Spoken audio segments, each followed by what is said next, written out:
O estoicismo tem a capacidade de transformar profundamente nossa forma de viver e encarar a vida. Os antigos foram os pioneiros no estudo das emoções humanas, ensinando-nos a desenvolver inteligência emocional e a fortalecer nosso interior, aumentando nossa habilidade de enfrentar os desafios da vida com clareza e sabedoria. Suas palavras resistiram ao tempo.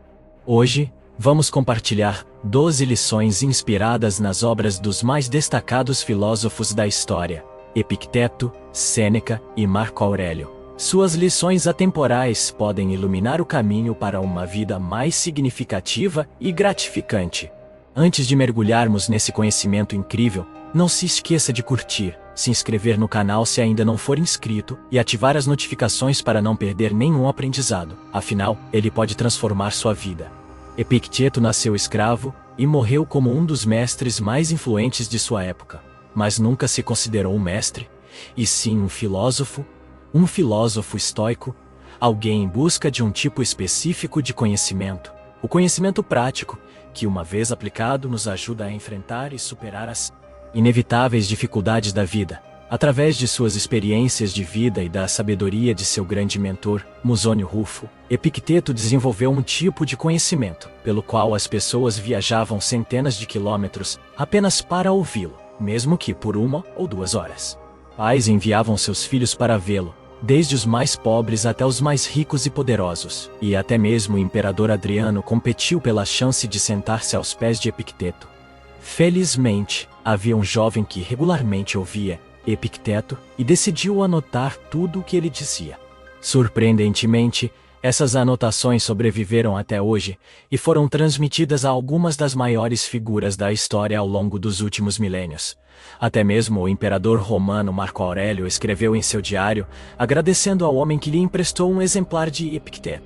É sabido que Theodore Roosevelt, um dos notáveis presidentes americanos, carregava um exemplar de Epicteto durante sua perigosa expedição ao Rio da Dúvida. O almirante James Stockdale levava Epicteto consigo enquanto liderava esquadrões de caça em combates no Vietnã e contou com os ensinamentos de Epicteto quando teve que sobreviver por 7 anos como prisioneiro de guerra. A lista é interminável, e após assistir a este vídeo, você entenderá por que adicionará seu nome à lista de seus mentores, pois Epicteto realmente foi uma das pessoas mais sábias e inspiradoras da história da humanidade. Primeira lição estoica: dicotomia do controle. Dicotomia do controle. Divida e distinga as coisas em 2 categorias: as externas, que não posso controlar, e as escolhas que faço em relação ao que posso controlar, onde encontrarei o bem e o mal. Em mim, nas minhas escolhas, essa habilidade única, dizia Epicteto, mudará sua vida. A arte de diferenciar entre o que depende de nós e o que não depende. Por exemplo, um voo atrasa devido ao tempo. Por mais que grite para um atendente da companhia aérea e fique revoltado, a tempestade não vai embora por causa disso. Nenhum desejo fará você ficar mais alto ou mais baixo ou nascer em outro país. Por mais que tente, haverá pessoas que simplesmente não vão gostar de você. Além disso, o tempo que passamos lutando contra essas realidades permanentes é tempo que não dedicamos às coisas que podemos mudar. Como dizia Epicteto, a única coisa que podemos controlar são as decisões que tomamos. E o mesmo vale para você. Concentre-se em identificar claramente quais partes do seu dia estão sob seu controle e quais não estão. Você não só será mais feliz, mas também terá uma vantagem clara sobre as pessoas que não percebem que estão perdendo tempo em batalhas que não podem vencer. Segunda lição estoica. Você decide como reagir. Epicteto dizia que não são os eventos que perturbam as pessoas, mas o julgamento que fazem deles. Albert Ellis, uma das figuras mais influentes na psicologia moderna, disse que isso o guiou no desenvolvimento da terapia cognitivo-comportamental. Epicteto disse que esse é o poder mais importante que temos. Algo acontece, mas somos nós quem decidimos se é injusto, ruim ou um fracasso. Alguém diz algo, mas somos nós quem decidimos que é ofensivo, arrogante ou rude. Se alguém consegue te provocar, dizia Epicteto, perceba que sua mente está conspirando com a provocação. Os eventos são objetivos. A opinião de que são ofensivos é apenas isso, sua opinião. E você sempre tem o poder de mudá-la. Terceira lição estoica: permaneça humilde. Livre-se do orgulho ou da vaidade, dizia Epicteto. É impossível aprender o que se acredita já saber. Epicteto mantinha sempre os olhos e os ouvidos abertos, buscando ativamente oportunidades para aprender, com todos e com tudo. E com tudo. Essa é a atitude que devemos levar conosco todos os dias, tanto se formos os melhores no que fazemos, quanto se estivermos apenas começando. Cada pessoa que conhecemos, cada situação em que nos encontramos, cada livro que lemos ou filme que assistimos é uma oportunidade para aprender, para melhorar, para dar um passo adiante no caminho do progresso. Essa era uma das perguntas favoritas de Epicteto. Você progrediu? Você progrediu? Mais do que tudo, respondemos a essa pergunta focando no que não sabemos, no que podemos melhorar, em vez de nos elogiarmos por sermos grandes. Quarta lição estoica. Use as dificuldades como oportunidades. O verdadeiro caráter se revela nos momentos difíceis, dizia Epicteto. Portanto, quando os problemas surgirem, pense em si mesmo como um lutador emparelhado com um oponente difícil, com o objetivo de se tornar a melhor versão de si mesmo. Podemos pensar nas dificuldades de muitas maneiras, como fracasso, injustiça ou fim da linha. Como fracasso, injustiça ou fim da linha. Claramente, isso não estava destinado.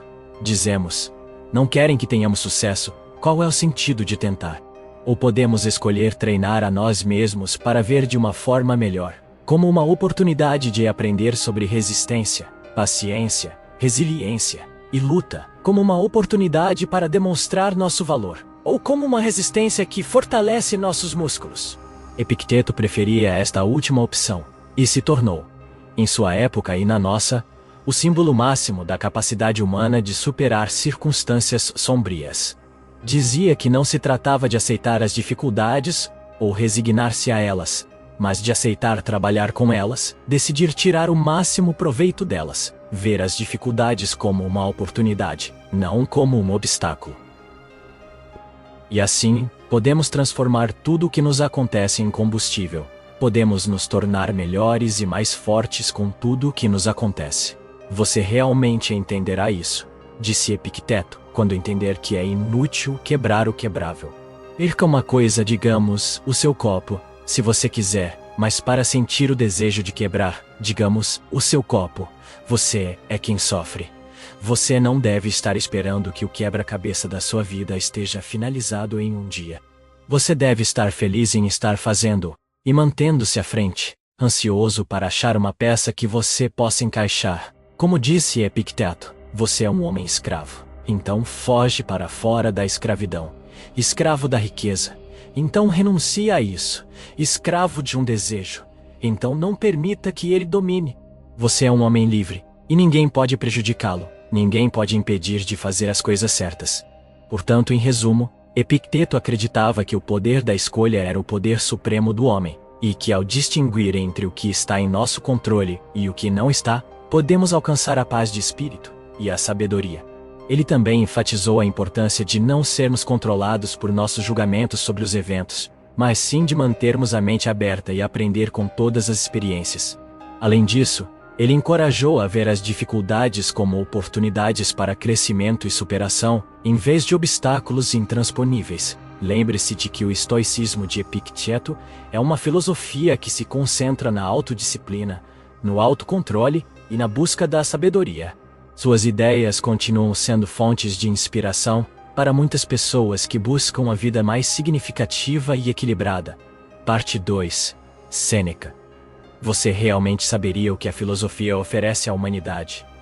Sêneca disse uma vez que a filosofia oferece direcionamento. Nascido no início do primeiro milênio, em uma época de paranoia, violência e agitação política, Sêneca precisava de direcionamento. Assim como você, ele leu muito e acabou descobrindo uma escola filosófica conhecida como estoicismo, fundada na Grécia alguns séculos antes. Nas obras dos estoicos, Sêneca encontrou o que procurava: orientação sobre como viver uma boa vida. Ele logo começou a escrever cartas e ensaios para familiares, amigos e jovens promessas, compartilhando a sabedoria que mudou sua vida. Quinta lição estoica: permaneça na realidade. Sêneca dizia: Nada me agradará jamais, por excelente ou benéfico que seja, se devo reter eu mesmo seu conhecimento. Nada de bom é agradável de possuir, sem amigos que o compartilhem. Há muitas mais coisas que podem nos assustar do que podem nos esmagar. Sofremos mais na imaginação do que na realidade.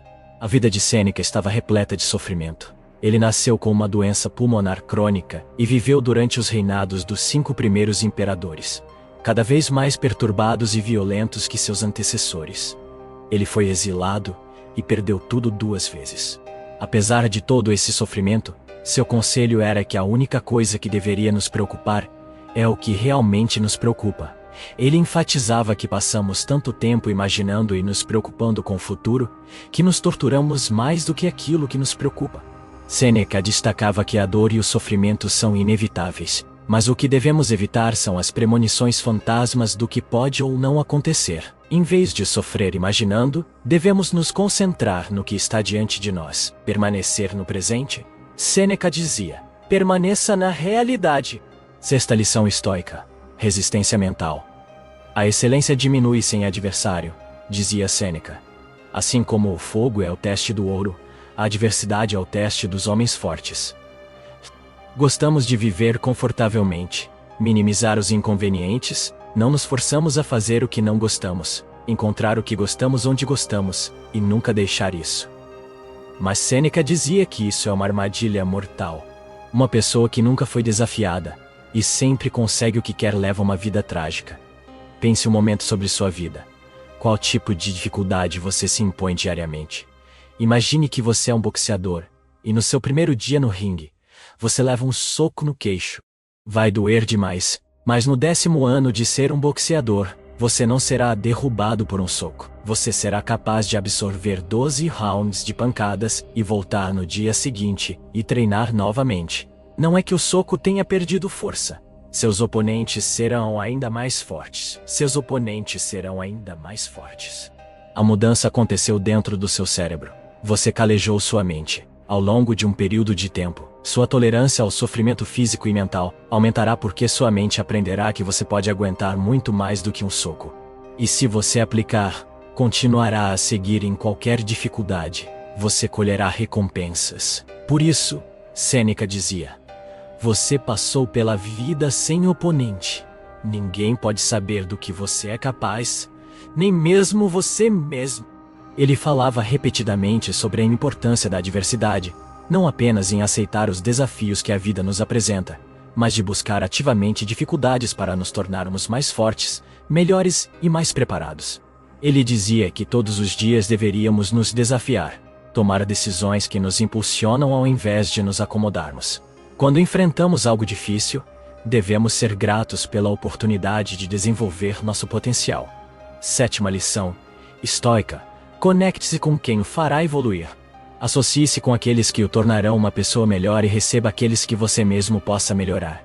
Sêneca enfatizava a importância de escolher nossas companhias com cuidado, pois as pessoas ao nosso redor influenciam nosso caráter. A frase mais repetida de Jim Rohn é que você é a média das 5 pessoas com quem você passa mais tempo. James Clear aconselha jovens escritores e empreendedores a encontrarem em seu círculo um grupo de colegas que os incentivem a melhorar. Mas a máxima de Goethe é ainda melhor. Diga-me com quem você se relaciona, e eu direi quem você é. Sêneca disse que se há algo com o qual devemos ter especial cuidado é com quem nos cercamos. Nunca voltamos para casa com o mesmo caráter moral com o qual saímos. Ele disse que não há pessoa que não deixe sua marca em nós ou nos manche inconscientemente. Devemos considerar quem permitimos entrar em nossas vidas. Não podemos nos dar ao luxo de ter medo de cortar laços com ambientes ou relacionamentos antigos quando está claro que eles não nos servem mais. Não podemos ter medo de nos aproximar de novas pessoas ou tentar entrar em círculos sociais novos e melhores. Há muito em jogo. Como disse Sêneca, assim como algumas doenças se espalham daqueles que tocamos, a mente se contagia com os males daqueles que estão mais próximos de nós.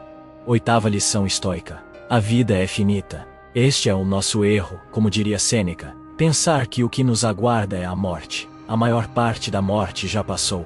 Todo o tempo que se passou pertence à morte. Como muitos filósofos, a morte era um tema comum nos escritos de Sêneca. Preparemos nossas mentes como se estivéssemos chegando ao final da vida, ele dizia. Não adiemos nada. Façamos um balanço dos capítulos da vida a cada dia, para aquele que dá os toques finais em sua vida a cada dia. Nunca falta tempo. No entanto, a maior contribuição de Sêneca sobre o tema do ato final da vida é que, na realidade, não era um ato final. A morte, percebeu, dizia Sêneca, não é algo que nos espera em um futuro incerto. Ele percebeu que morremos todos os dias. O tempo que você passou assistindo a este vídeo, você já morreu apenas alguns minutos. Nem um dia, nem um minuto, nem um segundo que tenha passado pode ser revivido. Não é que tenhamos pouco tempo para viver, dizia Sêneca, mas que desperdiçamos muito dele. Portanto, só devemos fazer uma coisa: viver imediatamente. Então, se algo você retirar dos escritos de Sêneca, de sua sabedoria, de sua filosofia e de seus conselhos, é que saia para viver agora enquanto você pode. A sorte é inconsistente. Não espere. Agarre agora. Viva enquanto pode. Parte 3. Marco Aurélio. Não houve ninguém como Marco Aurélio, o último dos 5 grandes imperadores de Roma. Marco Aurélio era um estudioso do estoicismo, uma antiga escola de filosofia fundada em Atenas no início do século III a.C.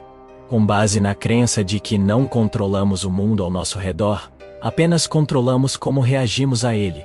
Marco era o líder de um mundo que enfrentou uma pandemia que durou 15 anos, além de distúrbios civis, guerras nas fronteiras, decadência cultural, desigualdade de renda e muito mais.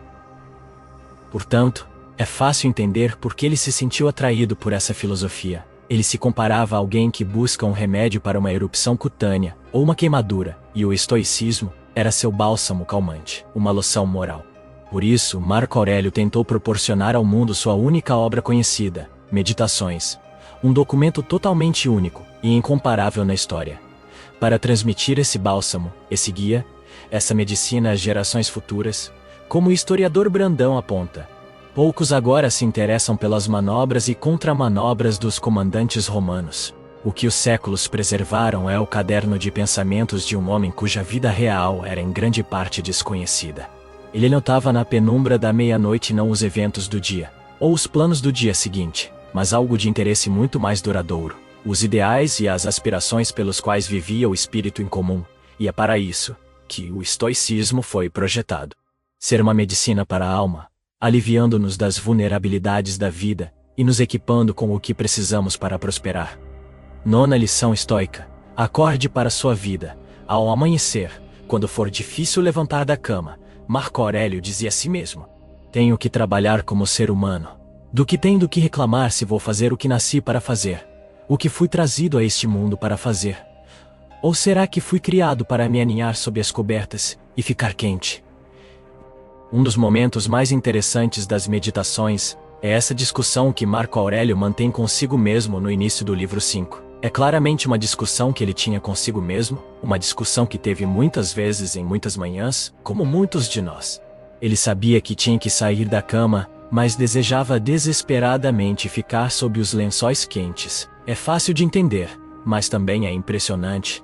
Na verdade, Marco não precisava sair da cama. Ser imperador significava que ele não precisava fazer nada. Ele poderia ter dormido todos os dias sem consequências imediatas. Ninguém cortaria seu salário. Ninguém perguntaria por que ele estava atrasado. No entanto, Marco insistia em se levantar cedo e começar a trabalhar. Por quê? Como Dante escreveu em seu poema épico, debaixo das cobertas não há caminho para a fama. Nada pode ser alcançado encolhido sob os lençóis. Marco sabia que ganhar amanhã era fundamental para ganhar o dia e ser bem-sucedido na vida. Ele sabia que ser o homem mais poderoso do mundo não o isentava de viver de acordo com a natureza. Ele sabia que seu status não significava nada e que suas obrigações consigo mesmo esperavam que ele acordasse. Ele sabia que ficar dormindo só significava que ele teria que se recuperar e que havia perdido o controle, e agora estava reagindo. É simples assim. Se você quer ser produtivo, fazer mais coisas e ser grande, você precisa acordar cedo. 10ª lição estoica: o obstáculo é o caminho. Nossas ações podem ser obstaculizadas, escreveu Marco Aurélio, Mas não pode haver obstáculo para nossas intenções ou disposições, porque podemos nos adaptar. A mente se adapta e se converte aos seus próprios propósitos. O obstáculo é a nossa ação. O impedimento à ação adianta a ação. O que se interpõe em nosso caminho torna-se o caminho. Uma forma de enfrentar a vida é afastar-se das dificuldades. Você pode fechar os ouvidos e os olhos para o que é desagradável. Pode optar pelo caminho fácil, evitando as dificuldades sempre que possível. O outro caminho é o estoico. Podemos escolher, podemos nos treinar, podemos ver as dificuldades como uma oportunidade, como um grão para o moinho, como uma chance de aprender sobre a resistência, paciência, capacidade de recuperação e luta.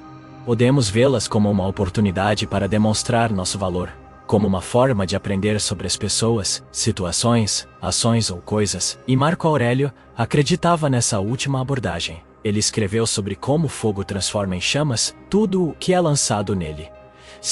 Dizia que é melhor considerar os obstáculos como combustível.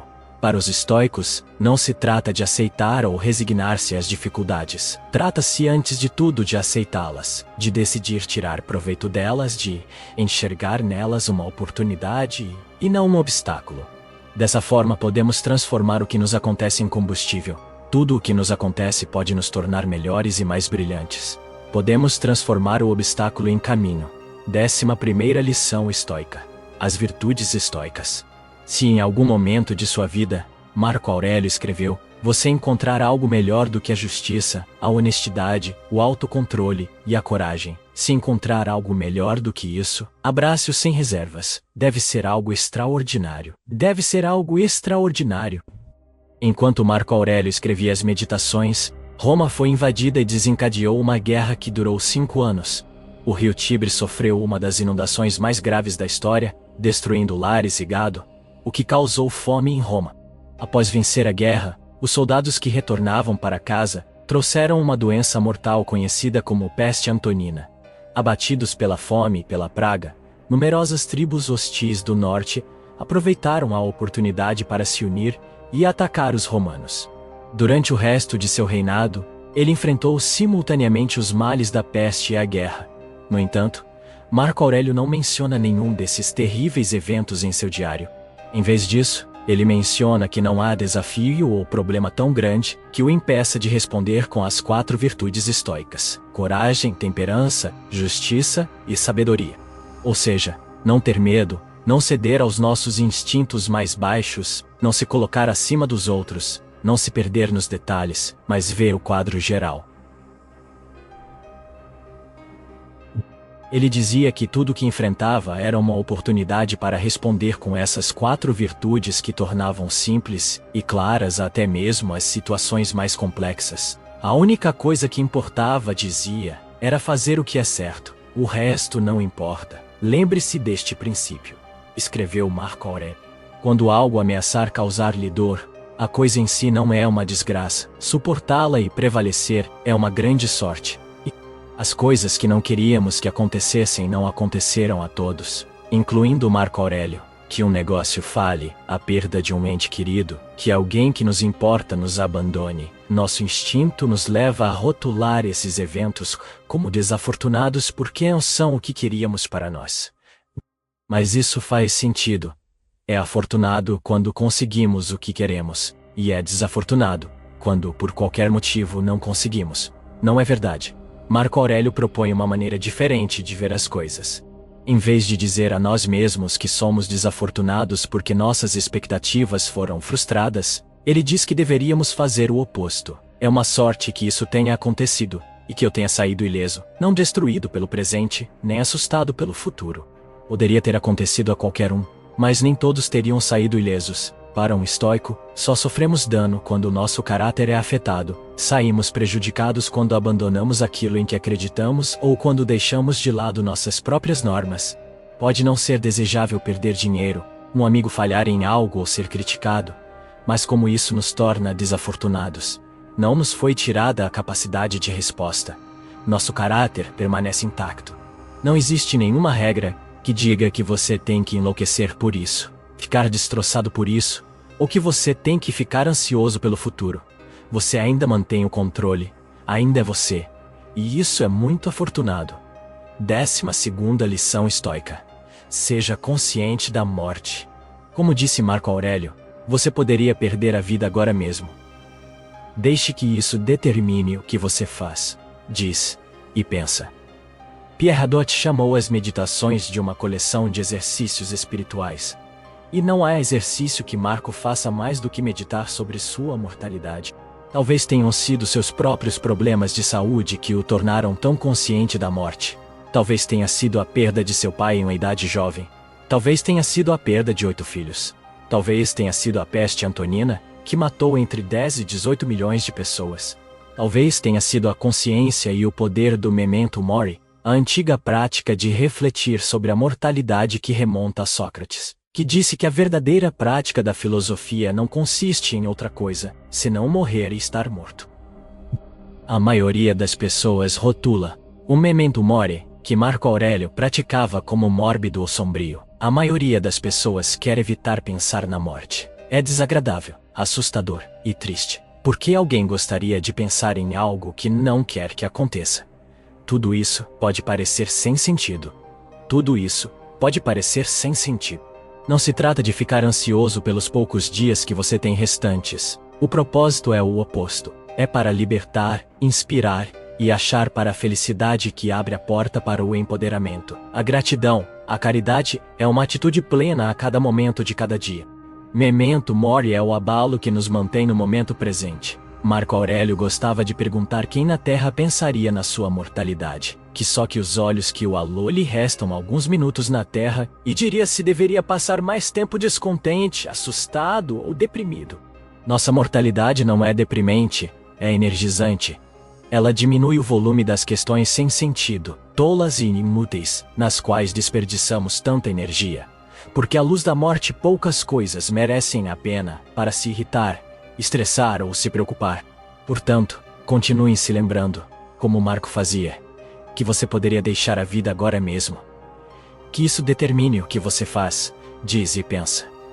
E se você gostou deste vídeo, não esqueça de compartilhar com um amigo que precisa. Nos ajude a espalhar essa sabedoria milenar. E se você deseja se aprofundar ainda mais nas lições estoicas, eu recomendo que confira nossa playlist completa sobre o estoicismo que está aparecendo na sua tela. Obrigado por assistir.